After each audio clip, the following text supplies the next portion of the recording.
மக்களே, நேற்றுக்கு தான் நான் சொல்லியிருந்தேன், தமிழ்நாடு முழுக்க சோஷியல் ஜஸ்டிஸ் ஹாஸ்டல் என்று முதல்வர் பேர் மாற்றிட்டாரு அரசு விடுதிகளுக்கு.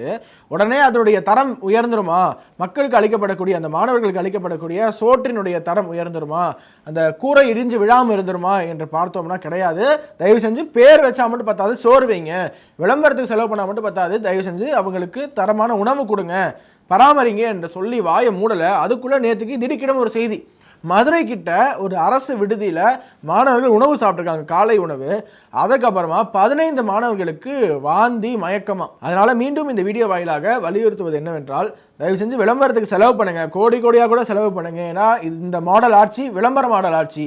ஆனால் பேசிக் ஃபெசிலிட்டிஸை கொடுத்துட்டு பேசிக்காக மாணவர்களுக்கு தேவையான அந்த உணவு, தண்ணீர், கழிப்பறை வசதி, சரியாக கூரை இடிஞ்சு விழாத அளவுக்கு பராமரிப்பு, இது மட்டும் செஞ்சுட்டு கோடி கோடி கோடியாக நீங்கள் விளம்பரத்துக்கு செலவு பண்ணுங்க, யாருமே கேட்க மாட்டோம். ஆனால் தயவு செஞ்சு மாணவர்களுடைய வாழ்க்கையை விட விளையாடாதீங்க. எந்த அளவுக்கு இந்த விளம்பர மோகம் இந்த அரசினுடைய கண்ணை மறைக்குதுன்னு பார்த்தோம்னா, ஆல்ரெடி பார்த்த மாதிரி ஆதி திராவிட நலத்துறையில் விளம்பரத்துக்கு போன ஆண்டுக்கு முந்தைய ஆண்டு 1.5 கோடி ரூபா செலவு அடித்தது. அப்படியே போன ஆண்டு பார்த்தீங்கன்னா 11 கோடி ரூபா, 1.5 கோடியிலேருந்து 11 கோடிக்கு உயர்த்துறாங்க. அதே விடுங்க, இந்த விடியல் பயணம்னு ஒன்று விட்டாங்கல்ல, அதில் கூட இந்த மகளிருக்கு இலவச பேருந்து, அந்த பேருந்தில் அந்த பேருந்து எந்த ஊருக்கு போகுது என்பதை விட எது பெருசாக இருக்குன்னு பார்த்தோம்னா விடியல் பயணங்கிறது தான் பெருசாக இருக்குது. அந்த பேருந்து நம்பர் என்ன, அந்த பேருந்து எந்த ஊருக்கு போகுது, மக்கள்லாம் எந்த ஊருக்கு போகுது நம்ம ஏறணும்னு பார்த்தோம்னா விடியல் பயணம்னு பெருசாக இருக்கும். ஏப்பா எந்த ஊருக்கு போகணும்னு கூட தெரில, விளம்பரம் எங்கே இருந்தாலும் விளம்பரம். அகைன் ஹாஸ்டல் பிரச்சனை தான் அங்கேயும் பிரச்சனை. இங்கே எப்படி விளம்பரம் மட்டும் தான் இருக்குது, தரம் இல்லையோ, அங்கேயும் பஸ்ஸில் தரம் இல்லை, விளம்பரம் மட்டும் தான் இருக்குது. திடீர்னு பார்த்தா டயர் கழண்டு ஓடுதுங்க, அந்த படிக்கட்டு இடிஞ்சு விழுது, சீட்டில் ஓட்ட, திடீர்னு பஸ்ஸுக்கு நடுவில் ஓட்ட. அரசு பேருந்துடைய தரம் அவ்வளோ மோசமாக இருக்குது. போக்குவரத்து துறையே நட்டத்தில் போய்கிட்டு இருக்கு. பேருந்து சரியில்லை, ஆனால் விடியல் பயணம்னு ஸ்டிக்கர் ஓட்டுறதுக்கு மட்டும் காசு இருக்குது, பிங்க் கலர் பெயிண்ட் அடிக்கிறது மட்டும் இவங்கள்ட்ட காசு இருக்குது. இப்போ பல இடங்களில் மக்கள் புலம்புறாங்க, நாங்கள் ஒவ்வொரு இடத்துக்கும் வாக்ஸ் பாப்காக மக்கள் கருத்து கேட்பாக போகிறோம் இல்லையா, அங்கே பெண்கள்லாம் அப்படி புலம்புறாங்க. நிறுத்துறதே கிடையாது, பஸ் எல்லாம் ஸ்டாப்பில் நிறுத்த மாட்டாங்க. அப்படியே நிறுத்தினாலும் ஒரு சில பேர் இதெல்லாம் தள்ளி போய் நிறுத்துறாங்க. எங்கே பெண்கள் இருக்காங்களோ பெண்களை ஏற்றினா காசு வராதுல்ல, ஓசியில் போகிறாங்கல்ல, அதனால் தள்ளி போய் நிறுத்துறாங்க. கண்டக்டர் ஏதாவது நாங்கள் ஒரு லக்கேஜ் வச்சுருந்தோம், லக்கேஜ் ஏற்ற விட மாட்டேங்கிறாங்க. அதை தவிர பெண்களை மரியாதை நடத்துறதே கிடையாது, திட்டுறாங்க. அவ்வளோ வீடியோ இந்த வீடியோலேயே நான் அப்படியே அட்டாச் பண்ணி லிஸ்ட்டாக போட்டு காட்டிகிட்டே இருக்க முடியும். ஆனால் அந்த வீடியோ கம்பேரிஷன், மக்கள் புலம்புற வீடியோ கம்பேரிஷன்லாம் எடுத்து போட்டோம்னா எலெக்ஷனே வந்துடும் போல, அவ்வளோ பெருசாக இருக்குங்க. சரி, நம்ம இந்த அரசாங்கத்துக்கிட்ட இந்த கோரிக்கையை வச்சுட்டு தயவு செஞ்சு விளம்பரத்தில் செலவு பண்ணுறதுல 100 பங்காவது உண்மையாக மக்களுக்காக செலவழிங்க. இங்கே உங்களை அவங்க மலை போல நம்பியிருக்காங்க. நிறையா இடத்துல ஸ்டாலின் உண்மையிலேயே நல்லது செய்வார் நம்பி ஓட்டு போட்டாங்க. ஆனால் அவர்களுக்கு ஏமாற்றம் மட்டும் தான் மிஞ்சிருக்கு. இனிமேலாவது அவர்களுக்கு விளம்பரத்தை தாண்டி ஏதாவது செய்யணும் என்று முயற்சி செய்யுங்க. ஸோ அப்படியே நம்ம தமிழ்நாட்டை தாண்டி நேற்றுக்கு ஒரு மிகப்பெரிய காமெடி நடந்திருக்குங்க. அது எல்லாருக்குமே தெரியும். என்ன காமெடி? பாரத் பந்த். ஆஹா, ஒட்டுமொத்த இந்தியாவும் அப்படியே ஸ்தம்பிக்க போகுதா? 25 கோடி பேர் ஸ்ட்ரைக் பண்ண போகிறாங்களா? அவ்வளோதான் போ. நம்மளாம் எப்படி ஆஃபீஸ்க்கு போகிறது, நம்மளாம் எப்படி வேலைக்கு போகிறது, இந்தியாவினுடைய பொருளாதார வீழ்ச்சி எப்படி இருக்கும், ஒரு நாள் ஒட்டுமொத்தமாக இந்தியாவே செயலிழக்க போகுதுன்னு நினச்சா எவனுமே மதிக்கவே இல்லை. தமிழ்நாட்டில் நீங்களே பாருங்கள், தமிழ்நாட்டில் நடக்கக்கூடியது சோகால்டு INDI அலையன்ஸுடைய ஆட்சி தான். ஆனால் இந்த INDI அலையன்ஸ் பார்ட்னர் ஆளக்கூடிய இந்த மாநிலத்தில் மாநில அரசாங்கமே சொல்லுது, யாராவது ஸ்ட்ரைக்கில் போய் கலந்துக்கிட்டிங்கன்னா துறை ரீதியாக நடவடிக்கை எடுப்போம் அரசு ஊழியர்களை மிரட்டுது. ஸோ என்ன, எதிர்கட்சிகள்லாம் சேர்ந்து மோடியை எதிர்ப்பதற்காக, மோடியினுடைய bro capitalism, anti people, anti communism அந்த பாலிசியெல்லாம் எதிர்த்து இவங்க ஒரு போராட்டம் பண்ணுறாங்க.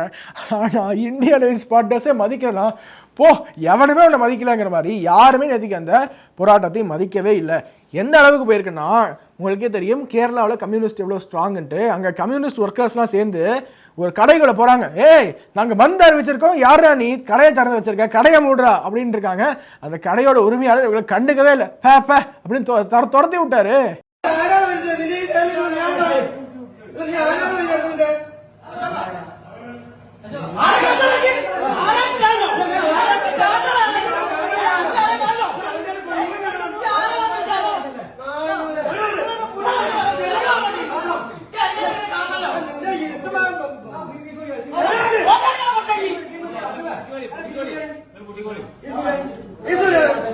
இந்த ஒரு காமெடி மட்டும் இல்லைங்க, இந்த சோ கால்டு 25 கோடி பேர், சாரிங்க அது வெறும் 25 தான் நினைக்கிறேன், 25 பேர் போராடுறது தான் 25 கோடின்னு தப்பாக சொல்லிட்டு இருக்காங்க போல.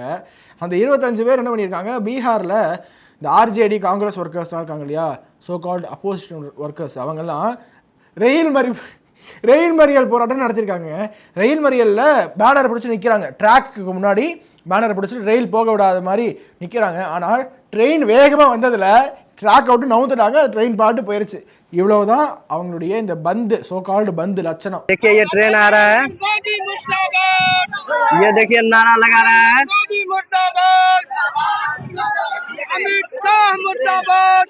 आपको दिखाते हैं कैसे ट्रेन रुकता है। देखिए ट्रेन आ गया है, ट्रेन हॉर्न दे रहा है, ट्रेन हॉर्न दे रहा है।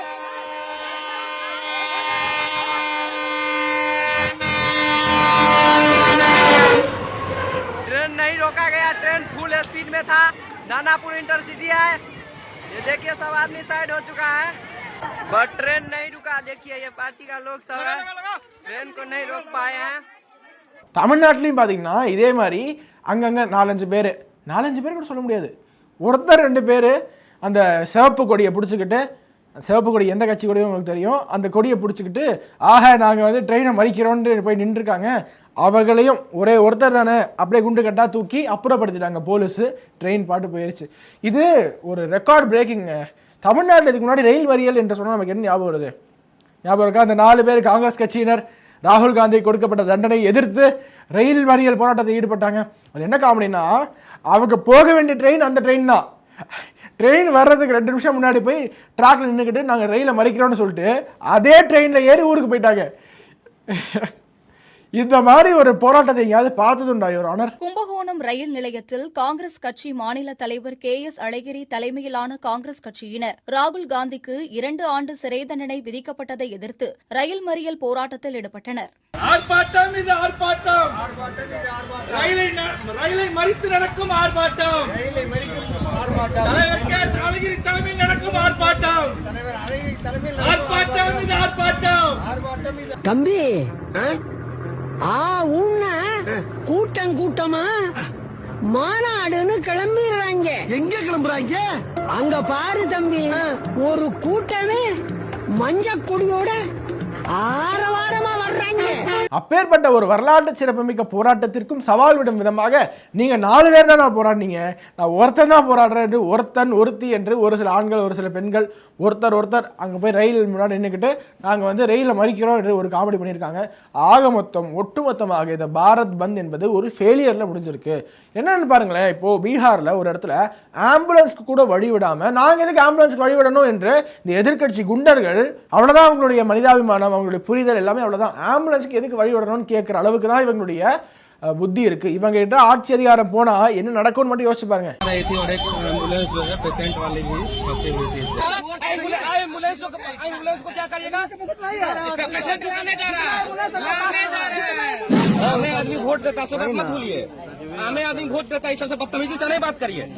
இன்னும் பல இடத்துல குண்டர்கள்லாம் லத்தி கத்தி கபடாவெல்லாம் எடுத்துட்டு போயிட்டு மிரட்டுறாங்க பொதுமக்களை. கடையை திறந்து வச்சிருக்கியா, மூடுறா. இந்த சினிமாலாம் பார்த்துருப்போம்ல, எங்கள் தலைவருக்கு ஜெயில் தண்டனை கிடச்சிருச்சு, நீ எப்படா கடையை திறந்து வச்சிருக்கேன்னு ரவுடிகள்லாம் போய் அடிப்பாங்கல்ல, அந்த மாதிரி அடிச்சுக்கிட்டு கிடக்காங்க இந்த எதிர்கட்சிகள். நான் சொன்ன இந்த காமெடிலாம் இருக்கு இல்லையா, பாரத் பந்தில் நடந்த காமெடிகள், இது எல்லாம் ஒன்றுமே இல்லைப்பா, இதெல்லாம் ஒரு காமெடியா? நான் இருக்கும்போது வேறு யாராக காமெடி பண்ண முடியும்? நான் தானே காமெடியன் நம்பர் 1 என்று ராகுல் காந்தி மீண்டும் ஒருமுறை நிரூபிச்சிருக்காரு. தன்னுடைய கிரீடத்தில் மேலும் ஒரு வைரக்கல் பொறிக்கப்பட்டது, அதற்கு பெயர் பீகார் பந்த். நேற்றுக்கு பாரத் பந்தோட சேர்ந்து பீகார் பந்த்னு ஒரு காமெடி நடந்திருக்கு. அதில் ராகுல் காந்தி காமெடியோ காமெடின்னு பண்ணியிருக்காரு. அது என்னன்னா, எலெக்ஷன் கமிஷனுக்கு எதிராக போராட்டமா. சரி, பீகாரில் எங்களுடைய கோரிக்கை என்னன்னா, எலெக்ஷன் கமிஷன் ஒரு ரிவிஷன் பண்ணிட்டு இருக்காங்க. எலக்டோரல் ரோலில் சரியாக இந்தியன் சிட்டிசன்ஸ் மட்டும் தான் ஓட்டு போடுறாங்களா, ஃபேக்காக யாராவது ஓட்டு பதிவு செஞ்சுருக்காங்களா, அப்படி இருந்தால் அடிஷன் டெலிஷன் அதெல்லாம் இருக்கு இல்லையா, அதனுடைய ஒரு ப்ராசஸ் நடந்துக்கிட்டு இருக்கு. அப்போ அந்த ப்ராசஸ் நடக்கக்கூடாது என்று அங்கே ஆர்ஜேடி, ராகுல் காந்தி எல்லாமே போராட்டம் நடத்திக்கிட்டு இருக்காங்க. பீகார் பந்துன்னு அறிவிச்சிருக்காங்க. இந்த இடத்துல சம்மந்தமே நான் எதுக்கு ராகுல் காந்தி நம்ம குறிப்பிடுறோம்னா, இது ராகுல் காந்திக்கு மட்டும் கிடையாது, அவருக்கு பின்னாடி இந்த பப்பெட்டாக இவர் செயல்படுறார் இல்லையா, அந்த மாஸ்டர் யாரு, அது எந்த நாட்டில் உட்காந்து அவர் செயல்பட்டுக்கிட்டு இருக்காரு இந்தியாவுக்கு எதிராக என்று எல்லாருக்குமே தெரியும். இதுக்கு முன்னாடியே நான் பல வீடியோவில் OCCRP, அதானிக்கு எதிரான டூல் கிட்டு, இன்னும் பல இடங்கள்ல யாருடைய உத்தரவின் பேரில் ராகுல் காந்தி இங்கே ஆடிக்கிட்டு இருக்காரு என்று நம்ம பார்த்தோம். அது மாதிரி தான் ஒருவேளை அவருடைய உத்தரவின் பேரில் தான் இந்தியாவுடைய பொருளாதாரம் முடங்க வேண்டும், இந்தியாவுடைய பொருளாதார வீழ்ச்சிக்காக பந்து அறிவிச்சா இந்தியாவுடைய பொருளாதாரம் ஒரு நாளாவது வீழும் இல்லையா. பிளஸ் இங்க தொழில் துறையிலேயே பிரச்சனை இருக்கு, தொழிலாளர்களுக்கு பிரச்சனை இருக்கு, தொழிலாளர்கள் இங்க போராட்டம் பண்ணுவாங்க, போராட்ட குணம் உடையவர்கள் தொழிலாளர்கள், அவங்க இங்க எந்த ஒரு கம்பெனியுமே வளர விட மாட்டாங்க, வர விட மாட்டாங்க என்று ஒரு அச்சுறுத்தலை பல எம்என்சிஸ்க்கு கொடுத்துட்டா, இல்லை பெரிய பெரிய கார்பரேட்ஸ்க்கு, தொழில் நிறுவனங்களுக்கு கொடுத்துட்டா யாருமே இங்க வரமாட்டாங்க இல்லையா. ஒருவேளை அந்த நோக்கத்தோடு தான் நேற்று இந்த பந்து நடத்தப்பட்டதா என்ற ஒரு கேள்வியும் இருக்கு. ஆனா இந்த எலெக்ஷன் கமிஷனுக்கே வருவோம். ராகுல் காந்தி என்ன கிளைம் பண்றாரு, இந்த எலக்டோரல் ரோல்ஸ், வாக்காளர் பட்டியல் இருக்கு இல்லையா, அதுல அடிஷன் டெலிஷன் எல்லாம் பண்ணக்கூடாது, என்ன இருக்கோ அப்படியே இருக்கட்டும், என்ன இருக்கோ அப்படியே இருக்கணுமா. ஒருவேளை அதனாலதான் இந்த இல்லீகல்ஸ், பங்களாதேஷிஸ், ரோஹிங்கியாஸ் எல்லாம் ஓட்டு போடுவாங்க என்பதற்காக இவர் சொல்றாரா என்று நமக்கு தெரியவில்லை. ஒரு முக்கியமான ஸ்டாட்டிஸ்டிக்ஸா நேற்றுக்கு ஆஜ் தக் என்ற அந்த செய்தி நிறுவனம் வெளியிட்டிருக்காங்க ஹிந்தியில. அதனுடைய செய்தி சுருக்கம் என்னன்னா, ஆதார் கார்டு சேச்சுரேஷன் என்று சொல்லுவாங்க. அதாவது எத்தனை சதவீதம் அந்த மக்கள் தொகைக்கு ஏற்ப ஆதார் கார்டு அங்கே எடுக்கப்பட்டிருக்கு என்று பார்த்தோம்னா நிறையா இடங்கள்ல 100% மேலே போயிருக்கு. ஆமாம், அப்புறம் என்ன அர்த்தம், ஒன்று ஃபேக் ஆதார், இல்லாத பேரில் ஆதார் என்று நிறையா அங்கே முறைகேடுகள் நடந்திருக்கு. அதுவும் எங்கே நடந்திருக்கு என்றுதான் ஆஜ் தக் சொல்கிறாங்க. ஆஜ் தக்னுடைய செய்தியின்படி அங்கே முஸ்லீம் மெஜாரிட்டி ஏரியாஸ் இருக்கு இல்லையா, முஸ்லீம் மெஜாரிட்டி ஏரியாஸ்லாம் 100%க்கும் அதிகமாக அங்கே ஆதார் சேச்சுரேஷன் நடந்திருக்கு. அவ்வளோ ஆதார் கார்டு அங்கே புழங்கிக்கிட்டு இருக்கு, லைவாக இருக்கு அப்படிங்கிறாங்க. கிஷன்கஞ்ச் அப்படிங்கிற இடத்துல 68% முஸ்லீம் பாப்புலேஷன், ஆனால் ஆதார் கார்டு சேச்சுரேஷன் பார்த்தீங்கன்னா 126% இருக்கு. கட்டிஹார் அப்படிங்கிற இடத்துல 44% இஸ்லாமிய பாப்புலேஷன், ஆனால் அங்கே 123% ஆதார் சேச்சுரேஷன். இதே மாதிரி தான் அரரியா, பூர்ணியா போன்ற இடங்கள்ல 123%, 121% என்று அங்கே ஆதார் கார்டு சேச்சுரேஷன் இருக்கு. அதாவது இன் சிம்பிள் டேர்ம்ஸ், ஒரு இடத்துல 100 பேர் இருக்காங்கன்னா 120 ஆதார் கார்டு, 130 ஆதார் கார்டு என்று இருக்கு. இதுதான் ஒரு பெரிய பிரச்சனை. இதனால தான் எலெக்ஷன் கமிஷன் இந்த ஆதார் கார்டோட லிங்க் பண்ணி எத்தனை ஓட்டர் ஐடி கிரியேட் ஆகிருக்கு, இதுல எவ்வளவு ஃபேக்காக இருக்கு, இதுல எவ்வளவு இல்லீகலாக இருக்கு, இங்க எவ்வளவு கூஸ் பைத்தியம் அப்படின்னு சொல்லுவாங்க ஹிந்தியில. அதாவது ஊடுருவற்காரர்கள் பங்களாதேஷ்லேருந்து, ரோஹிங்கியாலேருந்து அங்கெல்லாம் வந்து இங்க ஊடுருவி சட்டவிரோதமாக ஆதார் கார்டு, ஓட்டர் ஐடி எல்லாம் எடுத்து ஓட்டு போட்டிருக்காங்க என்று பலமுறை நிரூபணம் ஆகியிருக்கு இல்லையா, அவங்களையெல்லாம் டெலீட் பண்ணணும் என்று ஒரு நியாயமான ஒரு செயலை அவங்க செஞ்சா, இல்ல எடுக்காதீங்க, அவை வஞ்சிக்காதீங்க என்று இவங்க போராட்டம் நடத்திக்கிட்டு இருக்காங்க. ஏன்னா நீங்க டெலீட் பண்றவங்க தான் எங்களுடைய கோர் ஓட்டர்ஸ். அவங்க டெலீட் பண்ணா ஆல்ரெடி நாங்க வாங்குறது 10% தான், அவங்க டெலீட் பண்ணா 5% தான் வாங்குவோம். 5% வச்சு எப்படி ஆட்சி அமைக்கிறது, எதிர்கட்சியாக கூட வர முடியாது என்று ராகுல் காந்திக்கு மரண பயம். இதை எதிர்த்து இந்த மாதிரி எலெக்ஷன் கமிஷன் அடிஷன் டெலிஷன்லாம் பண்ணக்கூடாது எலக்டோரல் ரோல்ல, வாக்காளர் பட்டியல்ல என்று என்ன பண்ணியிருக்காங்க, சுப்ரீம் கோர்ட்டை நாடி இருக்காங்க. பெட்டிஷன் ஹியரிங்க்கு வந்திருக்கு. அந்த ஹியரிங்கை அப்படியே தூக்கி போட்டுச்சு சுப்ரீம் கோர்ட்டு. எலெக்ஷன் கமிஷன் செய்வது நியாயம்தான் என்ற ஒரு தீர்ப்பை கொடுத்திருக்கு. இதை வரவேற்கிறோம். வழக்கம் போல ராகுல் காந்தியுடைய கிரீடத்துல அந்த வைரக்கல்னு சொன்னேன் இல்லையா, இப்போ பெரிய ஒரு வைரக்கல், another feather to ராகுல் காந்திஸ் கேப். எந்த கேப் தெரியுமா, தொடர்ச்சியாக கிட்டத்தட்ட 90க்கும் மேற்பட்ட தோல்விகளை சந்திச்சிருப்பாரு. அந்த தோல்வியில இந்த கோர்ட்டுக்கு போய் தோற்றுறது என்றால் பலமுறை இருக்கு. ஆர்டிகல் 370 ஒரு தோல்வி, இன்னும் பெகாசஸ் என்று ஃபோன் ஒட்டு கேட்குறாங்க, அதில் ஒரு தோல்வி, ஜிஎஸ்டியில் தோல்வி. ஒவ்வொரு முறையும் காங்கிரஸ் கட்சி எப்பெல்லாம் கோர்ட்டுக்கு போதில் தோல்வி அடைஞ்சு வருவாங்க. அது மாதிரி மீண்டும் ஒரு தோல்வியை இன்று சுப்ரீம் கோர்ட் பரிசாக அளித்திருக்கு ராகுல் காந்தி. வச்சுக்கோங்க, இந்த ஃபெதரையும் உங்கள் கேப்பில் சொருவிக்கோங்க அப்படின்னு வச்சுருக்காங்க. ஆனால் அந்த கேப்பில் இடமே இல்லைங்க, அவ்வளோ ஃபெதர் இருக்குது ராகுல் காந்தியோடைய கேப்பில். எங்கே சொருவ போகிறாருங்கிறது தான் இப்போ நமக்கு மிகப்பெரிய கேள்வியாக இருக்குது. ஆனால் 1000 சொன்னாலும் நமக்கே ஒரு கட்டத்தில் பாவம்ப்பா, ராகுல் காந்தி எவ்வளோதான்ப்பா அடிக்கிறது, எவ்வளோதான்ப்பா அவர் தாங்குவார், எவ்வளோ அடித்தாலும் தாங்குறான அந்த மனுஷன் மாதிரி ஒரு கட்டத்தில் நமக்கே மனசு விட்டு போய் போகிறோம், இவர் இனிமேல் நம்ம எதுவும் பேச வேணாம், எதுவும் சொல்ல வேணாம்னு ஆகிட்டார். ஏன்னா அவருக்கு எல்லா பக்கமும் அடி. ஸ்டாலின் அவர்களுக்காவது மத்தளத்துக்கு இருபுறம் தான் அடி, ராகுல் காந்திக்கு எல்லா பக்கமும் அடி. ஒரு பக்கம் பார்த்தீங்கன்னா எப்பேற்பட்ட ஒரு கட்சி, மாபெரும் கட்சி, தாத்தா பேத்தி பேரன், பெண் கொடுத்தோர், பெண் எடுத்தோர், ஒன்று விட்ட குழந்தனார், மாமனார், மாமியார்ன்ட்டு கோலச்சு கொண்டிருந்தாங்க. இந்த கட்சியே இந்தியாவில் வந்து கண்ணை கெட்டிய தூரம் வரை எதிரிகள் இல்லை என்று காங்கிரஸ் இருந்தது. அது அப்படியே 414 சீட்டு ஜெயிச்ச காங்கிரஸை வெறும் 44 சீட்டுக்கு கொண்டு வந்து நிறுத்தியிருக்காரு பார்த்தீங்களா ராகுல் காந்தி அவர்கள் 2014. அதுக்கப்புறமா தேர்தல் தோல்வி மேலே தோல்வி மேலே தோல்வி. தேர்தல் தோல்வி தான் ஒரு பக்கம்னா, இன்னொரு பக்கம் இடி வந்து நேஷனல் ஹெரால்டு கேஸில் சார்ஜ் ஷீட் போட்டுருச்சு. இன்னொரு பக்கம் தன்னுடைய சொந்த கட்சிக்காரங்கள்ல 1008 கோஷ்டி வேற, இந்த கோஷ்டி அந்த கோஷ்டி, இவனை கண்டா அவன் ஆகாது, அவனை கண்டா இவனுக்கு ஆகாது என்று கோஷ்டி வேற. அதை தவிர சொந்த கட்சிக்காரங்க கேங்கா போய் பிஜேபி சேர்ந்துக்கிட்டு இருக்காங்க. சொந்த நாட்டில் ராகுல் காந்தினா எவனும் மதிக்கிறதே கிடையாது. அவர் பாவம் ஒரு கமெடியன் பப்பு எங்கேயாவது காமெடி பண்ணிக்கிட்டு இருப்பாரு என்று அப்படியே இலக்காரமா பாக்குறது. இன்னொரு பக்கம் அவர் என்ன பேசினாலும் ட்ரோல் ஆகுது. அதனால பீயிங் ராகுல் Gandhi is not so easy. ரொம்ப கஷ்டமான ஒரு ஜாப். இவ்வளோ பிரச்சனைகளையும் தாண்டி செயல்படணும். அதை தவிர வாய்க்கு வந்தபடி வேற பேசணும். அதில் ஃபேக்ட்ஸ் இருக்கா, தரவு இருக்கா, நம்ம சொல்கிறது உண்மையா, இதனால் ட்ரோல் யாராவது பண்ணுவாங்களா, பதிலடி கொடுப்பாங்களா, அதெல்லாம் பார்க்கறது கிடையாது.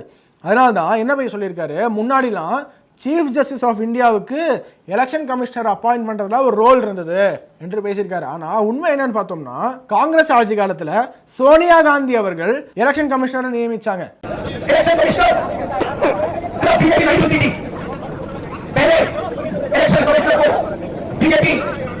ऑपोजिशन पार्टी और जो हमारे चीफ जस्टिस है जिन्होंने मांग की कि हमें बचने दो, हमें इलेक्शन कमिश्नर चुनने दो, उनको बाहर दे दिया, उनको कमरे के अंदर आने नहीं दिया और हमें भी साथ दे दिया कि भैया यही नाम है, ये बीजेपी के नॉमिनेटेड इलेक्शन कमिश्नर है. சோனியா காந்தி அவர்கள் அப்போ பிரதமர் கிடையாது. யாரு? She was the head of UPA, United Progressive அலையன்ஸினுடைய தலைவராக இருக்கக்கூடிய சோனியா காந்தி எப்படி எலெக்ஷன் கமிஷனரை நியமிப்பாங்க என்று யாருமே கேட்கல. ஆனால் அதே ராகுல் காந்தி இப்போ வந்து எலெக்ஷன் கமிஷனுக்கு எதிராக போராட்டம் நடத்திட்டு இருக்காரு. ஹிஸ்டாரிக்கலாக எடுத்து பார்த்தோம்னா எலெக்ஷன் கமிஷனர்களை அவர்களுடைய பதவி காலம் முடிஞ்சதுக்கு அப்புறமா காங்கிரஸ் கட்சி எப்படிலாம் கௌரவிச்சிருக்கு. அதாவது எலெக்ஷன் கமிஷனர் ஒரு குறிப்பிட்ட பீரியட் ஆஃப் டைம் சர்வ் பண்ணுவாரா, அதுக்கப்புறமா அதே எலெக்ஷன் கமிஷனர்ஸை காங்கிரஸ் என்ன பண்ணியிருக்குன்னு பார்த்தோம்னா 1958லேருந்து 1967 வரைக்கும் இருந்த chief election commissioner KV Sundaram அவர்களை சேர்மன் ஆஃப் லா கமிஷன் ஆக்குனது காங்கிரஸ். பத்ம விபூஷன் விருது கொடுத்தது காங்கிரஸ். 1972லேருந்து 1973 வரைக்கும் எலெக்ஷன் கமிஷனராக இருந்த நாகேந்தர் சிங் அவர்களுக்கு பத்ம விபூஷன் கொடுத்தது காங்கிரஸ். அதுக்கப்புறமா RK திரிவேதி என்ற சீஃப் எலெக்ஷன் கமிஷனருக்கு பத்மபூஷன் கவர்னர் பதவி வேற கொடுத்திருக்காங்க. அதுக்கப்புறமா VS ரமாதேவிக்கு கவர்னர் பதவி.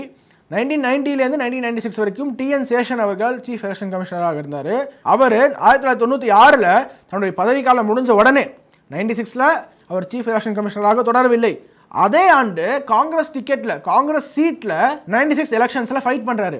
அதுக்கப்புறமா MS கில்லு, JM லிங்டோ, N கோபாலசாமி என்று அனைவருக்குமே காங்கிரஸ் பல விதங்கள்ல அவருடைய டென்யூர் முடிஞ்சதுக்கு அப்புறமா உதவி இருக்கு. அப்போ எலெக்ஷன் கமிஷனை இயக்கியது அப்போது காங்கிரஸ் தான் என்றால் ஒத்துக்கொள்வார்களா? ஆனா இப்போ பாருங்க, பாஜக எலெக்ஷன் கமிஷனர்களுக்கு என்ன செய்கிறது? ஒண்ணுமே இல்லை, எல்லாம் டிரான்ஸ்பரண்டாக தானே இருக்கு. அனைத்தும் டிரான்ஸ்பரண்டா நடக்கும்போது இவ்வளவு புலம்புறாங்க. ஆனால் காங்கிரஸ் ஆட்சி காலத்தில் எலெக்ஷன் கமிஷனர்ஸ் எல்லாம் எப்படி இருந்தாங்க என்று பார்த்தோம். இவ்வளோ ஏங்க எமர்ஜென்சி எதுக்காக போடப்பட்டது? இந்திரா காந்தி அவர்கள் தேர்தல் முறைகேட்டில் ஈடுபட்டாங்க, ரேபரேலி தொகுதியில் அவர்களுடைய வெற்றி செல்லாது என்று தீர்ப்பு வந்துருச்சுன்ட்டு போடுறா எமர்ஜென்சின்னு போட்டாங்க இல்லையா? இவங்கெல்லாம் எலெக்ஷன் கமிஷனை பற்றி பேசுறதுக்கு தகுதியே இல்லாதவர்கள். ஆக பதிவோடு இறுதியாக நம்ம சொல்ல வேண்டியது எல்லாமே, ராகுல் காந்தி அவர்களுடைய சேவை இந்த நாட்டிற்கு தேவை. பாஜகவுடைய தேர்தல் பிரச்சார பீரங்கியாக நீங்கள் தொடர்ந்து செயல்பட வேண்டும். இன்னும் ஆயிரம் ஆண்டுகளுக்கு நீங்கள் வாழ வேண்டும். வாழ்ந்து இந்த நாட்டிற்காகவும் நாட்டு மக்களுக்காகவும் உழைக்க வேண்டும் என்று கூறிக்கொண்டு ராகுல் காந்தி அவர்களை வாழ்த்தி விடைபெறுகிறோம். வணக்கம். வந்தே மாதரம்.